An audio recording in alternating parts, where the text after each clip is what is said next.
The marketing challenges unique to wearable technologies, some thoughts on driving AdWords traffic without explicit demand, and the increase in advertising and marketing personalization.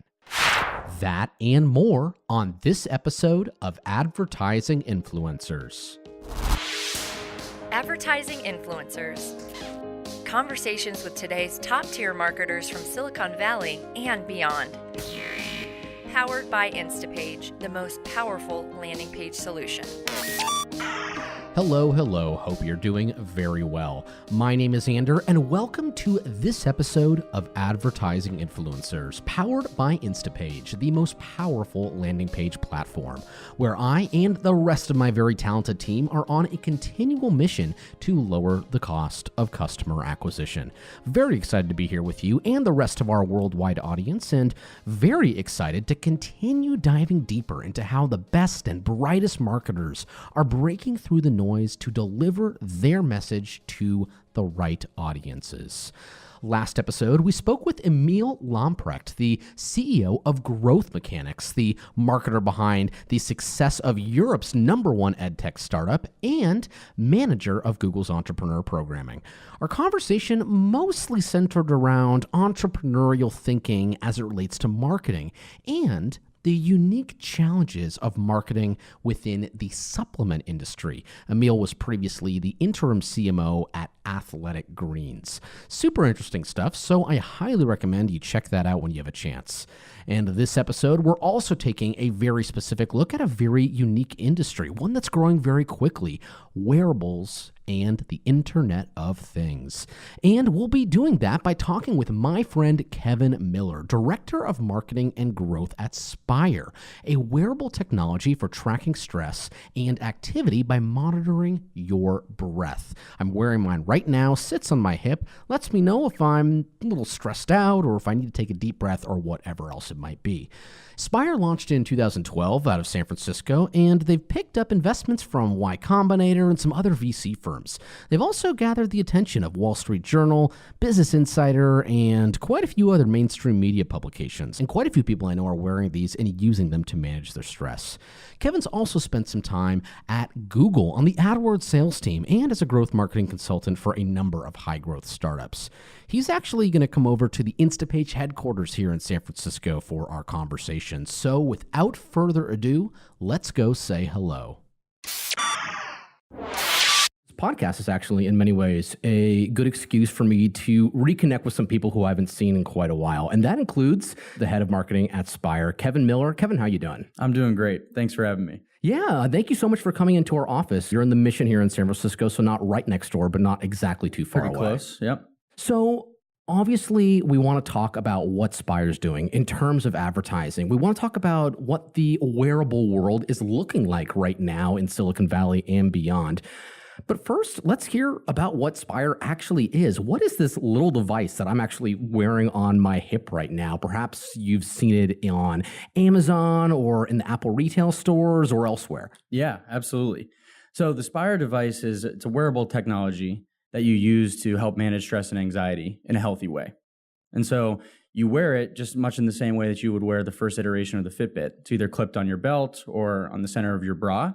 And it helps to track your breathing patterns in your physical activity. Mm-hmm. And based on how you're breathing, the device is able to identify when you're stressed, tense, focused, and calm. Mm-hmm. And if you experience a few moments of tension, we're going to be able to actually give you real-time notifications that help you return to a state of calm.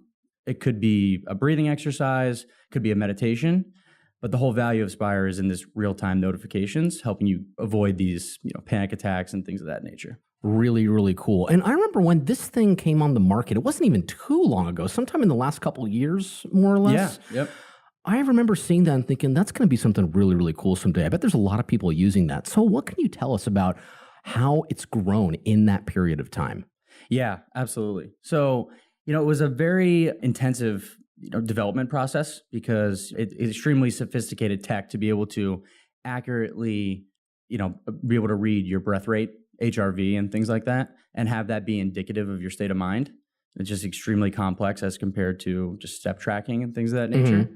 we've got an incredible tech team that works on that. And then from the marketing side, we were very focused on delivering very real, authentic outcomes. And we've done very well with word of mouth by virtue of delivering these outcomes where people feel that Spire is a need to have rather than just a nice to have. Interesting. And when you say it's a need to have, what are some of the qualitative differences there between a need to have and a nice to have, just for a little more detail? Yeah, of course. So one place that's great where we get feedback is our Amazon reviews. And we see that people are saying, I'm able to control my breathing by virtue of using Spire and understand my breathing patterns and how they change throughout the day and where I am physically. And I'm able to use my breathing in meditation rather than my medication.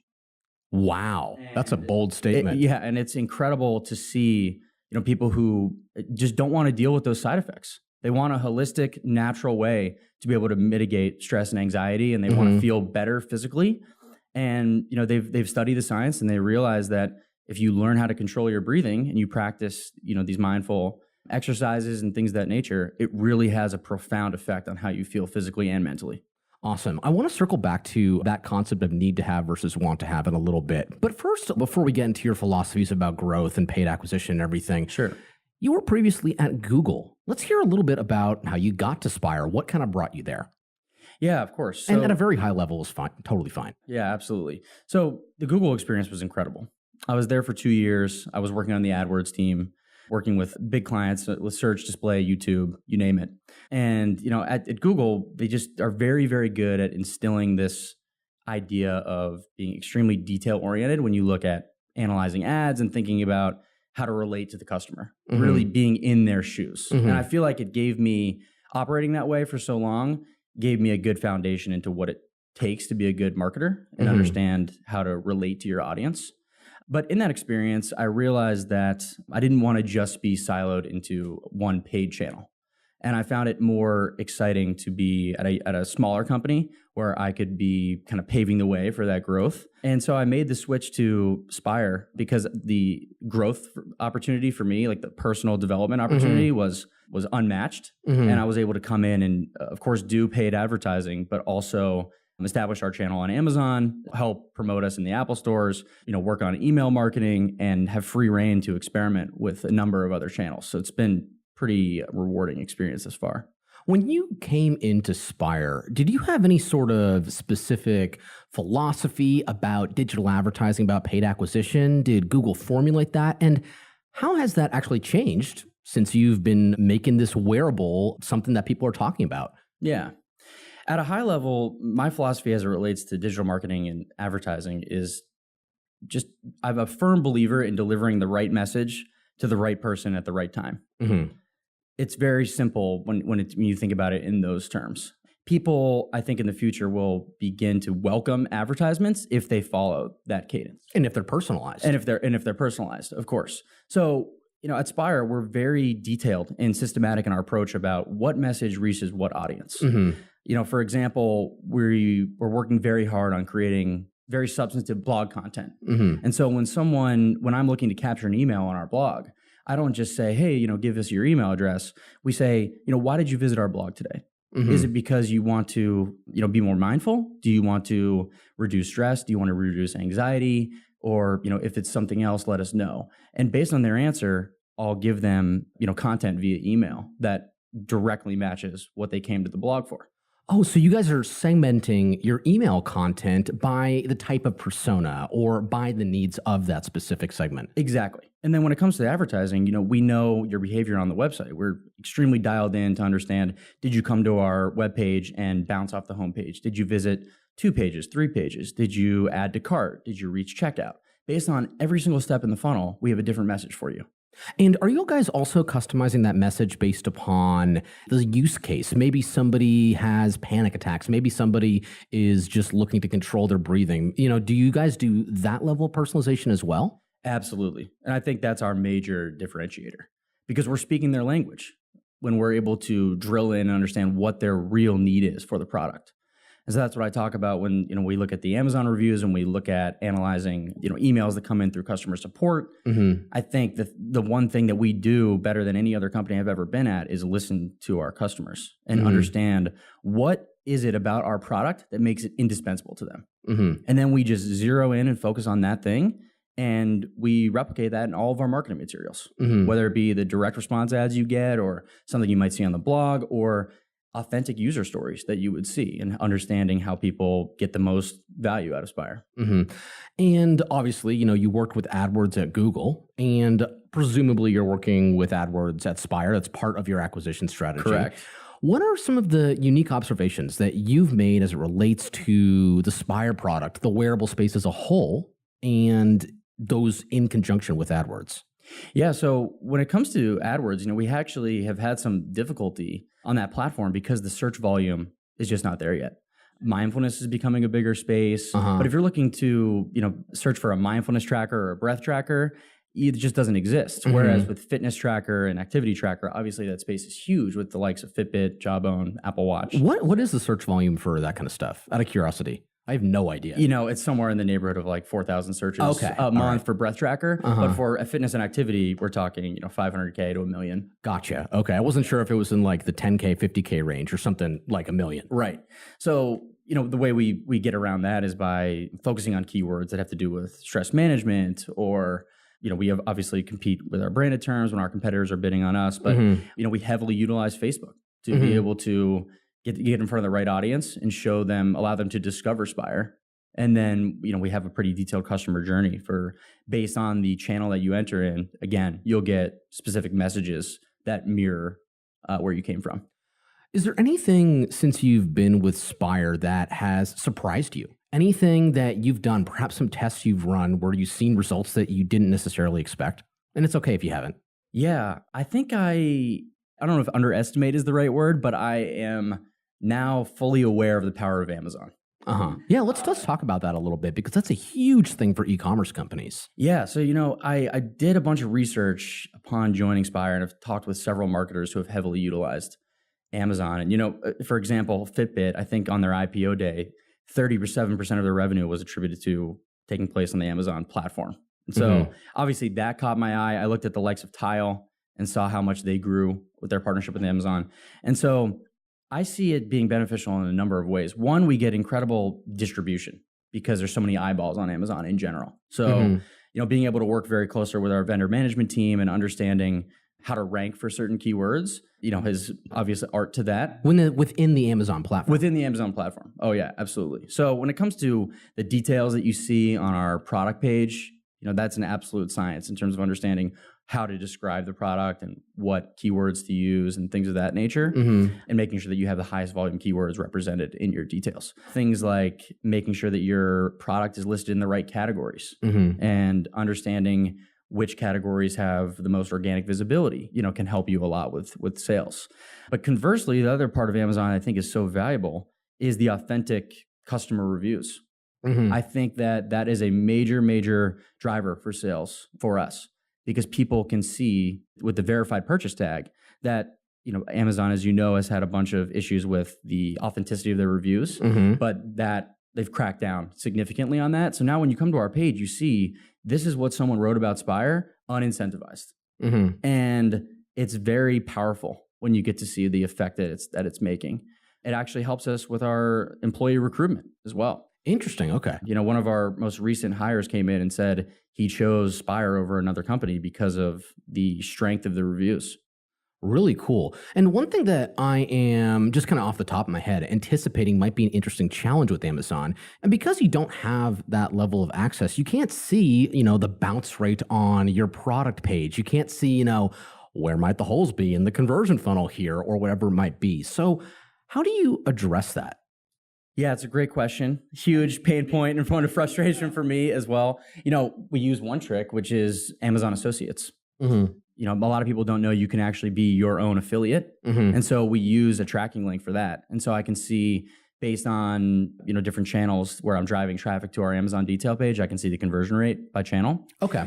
But when it comes to, we work very closely with Amazon. We just started doing some retargeting with them. And you have to be doing a certain volume of sales to be eligible to get in this type of program. But now they actually placed a pixel on our website and on our A+ detail page. And so now we can retarget people who come there, which is extremely valuable inventory for me because otherwise we wouldn't be able to reach those customers. Right. Now, all of that said, there's a very different quality and probably very different conversion rates and very different reasons for driving traffic to your site and to perhaps the product page on your site and encouraging people to get into the cart and into the checkout flow Right. versus doing that with Amazon. And in my head, I can make arguments for doing both, but how do you decide which one you're going to do with which piece of paid media or whatever it is? Yeah, so far and away, our number one priority is to get people on our website because we feel like we've done a ton of testing there and we do our best job of educating the consumer there. Mm-hmm. And then when they go and they review their buying options, we show that we're available in the Apple Store and we show that we are available on Amazon, but those are just secondary and tertiary options. The largest call to action that you'll see is buying on our website. Mm-hmm. But we do make it clear that we're also available at Amazon because people like to get their products in 1 day or 2 days and they're prime customers. And one thing that I found that I was surprised by is if you could cater to the customer in terms of their preferable form of payment, it can dramatically increase conversion rate. Mm-hmm. So, when I got there, we were built on a custom CMS and now we are built on Shopify. And so by virtue of that, I can add PayPal as an option. I can add Amazon Pay as an option. On mobile, we use Apple Pay. And, it's been incredibly impactful with regards to conversion rate on desktop and mobile. Mm-hmm. Shopify is a really cool platform, and actually it works with Instapage in some ways as well, which I get questions about that kind of stuff during my webinar. What about Apple retail stores? The fact that I can walk into an Apple retail store, if I see that product on the shelf, I can pick it up and walk out of it that day. How has that changed the way that you look at getting this product out there and breaking through the noise? Yeah, so it's a very fortunate partnership for us because I think it gives us incredible brand credibility, much larger credibility that you would otherwise be able to get at our size, with being a Series A startup with just 25 employees. I think it helps with consumer confidence tremendously. That and being featured on Amazon just makes people feel more comfortable. And, that coupled with the reviews makes people think, okay, I haven't heard of Spire before, but I really like their value proposition. I think it can help me. I can see that they're delivering real results and solving real problems for people. Now I see it's validated by Apple and Amazon. Okay, now I'll make the purchase. Interesting. So that's kind of how I view it. And so that's almost like a form of social proof that you're in the Apple Store and listed on Amazon. Absolutely. And I take every opportunity to use that, when I'm talking to friends and family and pitching Spire to people, but also in the ads. I'll use Amazon reviews, I'll use the logos of Apple and Amazon, and we work very closely with both partners to try to nurture that relationship to the best of our ability. And it's been incredibly helpful for me thus far in terms of moving units through those channels. What about the wearable space as a whole? Wearables are, some people would argue that wearables are going to be like the next big thing. Like mobile was a really big thing after, the internet was a thing just in general. And now our shoes can be passing data through our smartphone to the cloud, or Spire can be passing data to wherever it needs to go. What's your philosophy about the wearable space? What does that look like to you? Where do you think that's going? Yeah, so with regards to wearables, I think the age-old problem since the rise of Fitbit and Jawbone and other players has been retention. And that makes perfect sense. It's a one-time purchase. You make that initial sale, and if you're a one-product company like we are today, it's incredibly costly if you can't retain those people. So, we've got an incredible head of product and other members in our customer service team that take it very, very seriously to get customer feedback and listen to understand if there's a pain point or a bug or something like that. What is it? How big of a problem was it? And how quickly can we fix it? So are you defining retention in that case by the type of engagement they have with you guys afterwards, or by additional purchases? Both in-app engagement, but also, how long do they use the product after they buy it? Is it 30, 60, 90, or 6 months, a year? We measure all of those things pretty closely, and we try to understand if they did churn, why was that, and what was the problem, and how can we fix it? When it comes to wearables at a higher level, I think it gets back to my point earlier about a nice to have versus a need to have. I think we try to uncover, like I said, the part of the app that and product that's indispensable to the consumer. And we try to understand, okay, we don't want to tell you just how many steps you took or just how many times you got tense throughout the day, because that doesn't help you. We try to provide you with actionable things to do as a result of those things occurring. So if I'm getting super stressed out at a meeting with my manager, I can review my day and say, okay, it happened here. We were talking about this subject matter. It was at this time. And Spire suggested I do this meditation. And after the meditation, I got these results, and here's how I felt immediately after. That's where I think we separate ourselves.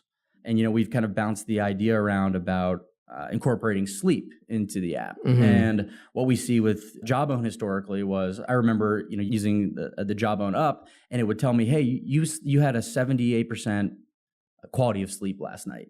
You woke up several times, and that's all it would tell me. And that had a negative mental effect for me, because I went into the day knowing I was going to be tired. That kind of sets you up for failure. Right. The idea with Spire would be, okay, we're going to track your sleep, but if you didn't sleep well, we're going to give you recommendations during the day that are going to help you to sleep better the next night. Well, that's an interesting idea. So the real essence and value of Spire is in those real-time notifications, helping you continually make improvements throughout your day and see yourself personally develop. And as far as the marketing challenges that are associated with wearables, obviously you need to be creating that need to have mentality about how the consumer is viewing the product. So one of the interesting things with the wearables, obviously, is you wear them. It's something that you actually have attached to your body. How do you think that affects how you and all the other wearable marketers out there are approaching getting these products known to a big audience of consumers? Yeah, so I think a lot of people are thinking about, making it a fashion statement, or how easy is it to wear. When we talk about that retention issue, a lot of people just forget it, and they go a couple days without it, and they don't notice a huge drop off in whatever they were expecting to get out of the product, and then they just don't wear it again. So when we think about the future, we think about form factor, and we think about what is something that's extremely easy to wear, that you don't need to think about, that you don't need to charge every day, and that is, sleek and just not cumbersome for you to be thinking about. We want to have a form factor and think about ways to have you wear the Spire device and just focus only on the value that it's going to bring you. And so, we think about that a lot, and how, that might affect how we market to customers in the future. On a broader level, with just marketing and advertising in general, where do you see this space going? How do you see personalization becoming a bigger deal? What do you think the space is going to look like in a few years? Yeah, so I think there will, a lot of my friends use ad blockers. Yeah. As do I. I think they, ironically. But what's funny is some of those ad blockers are created by Google. Yeah, exactly. Exactly. I think in the future, ads will be so personalized to you and so relevant to you that people will no longer hate them. I completely agree. People will no longer skip through ads on YouTube and things like that, because it will reflect. I think Amazon, for example, does an incredible job of this. To view a product on Amazon and immediately get that on all the different media channels that you use, reminding you to use it, giving you a discount, things of that nature, being able to predict, based on your calendar integration. So you've got a trip coming, be able to predict supplies or clothing you might need for that trip. I think that's the way, marketing and digital advertising is going to go. And a lot of marketers today still make mistakes where, you'll buy a product and you'll still see an ad asking you to buy it afterwards. Just easy things like having a dynamic list where those people fall off and you start sending them messages about how to be successful with your product.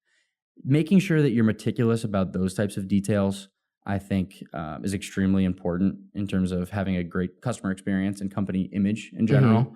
And I think advertising will continue to do that. And I think also digital advertising, a major component of that is just being able to continue to tell your story in a compelling and meaningful way. And I think a lot of good marketers are improving in that area as well. Do you think it's possible that even some of this advertising personalization, and a lot of people think this is kind of big brother territory, but I actually think it's okay if it's done appropriately and responsibly. Do you think it's possible that some of this breathing, anxiety, wellness, mindfulness data could actually be used to target ads in the future?